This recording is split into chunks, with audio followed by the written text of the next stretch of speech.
देशभर शिवसेनेची आणि शिवसेना प्रमुखांची लाट लागली देशभर. तेव्हा जर का शिवसेना प्रमुखांनी आपण सर्वजण महाराष्ट्राच्या बाहेर उल्लंघन केलं असतं तर न जाणं आज शिवसेनेचा पंतप्रधान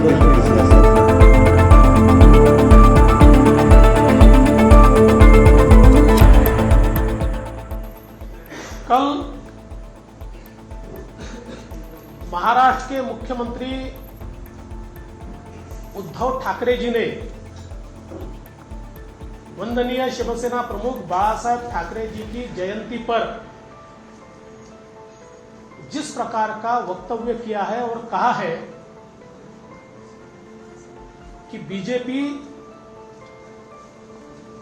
के साथ शिवसेना 25 साल तक सड़ी, तो मैं सवाल पूछना चाहता हूं कि 2010 तक इस अलायंस के नेता बाळासाहेब ठाकरे जी थे और बाळासाहेब ठाकरे जी ने इस अलायंस को कायम रखा, तो क्या बाळासाहेब ठाकरे जी के कारण शिवसेना सड़ी? और जो हिंदुत्व की बात वो कहते हैं और कहते हैं राम मंदिर के आंदोलन को हमने किया, आप कहां थे? अरे लाठी गोली खाने वाले हम लोग हैं, हम। आप तो सिर्फ भाषण दे रहे थे। कौन से आंदोलन में आप थे? आप कहीं नहीं थे कि 1992 के बाद शिवसेना की लहर थी और अगर शिवसेना देश में चुनाव लड़ती तो शायद देश पर शिवसेना का राज होता।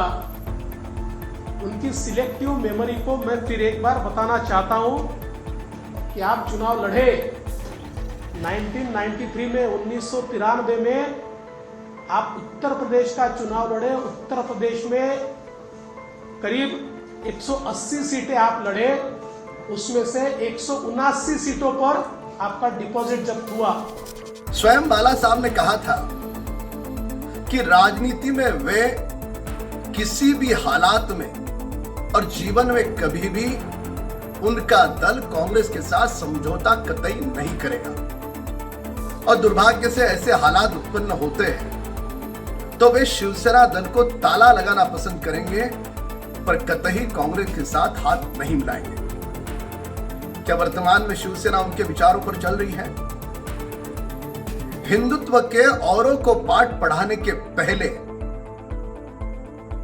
शिवसेना दल इस बात का जवाब कब देगी कि रजा अकादमी के साथ जुड़े हुए लोग महाराष्ट्र की भूमि पर हिंदुओं के घर दुकान जला रहे थे, तब भी उस पर अब तक पाबंदी क्यों नहीं? किसने आपको रोका? लेकिन बाला साहब ठाकरे जी के विचारधारा के खिलाफ जाकर मतलब सत्ता के लिए माननीय उद्धव ठाकरे जी कांग्रेस राष्ट्रवादी के सपोर्ट से मुख्यमंत्री बन गए हैं।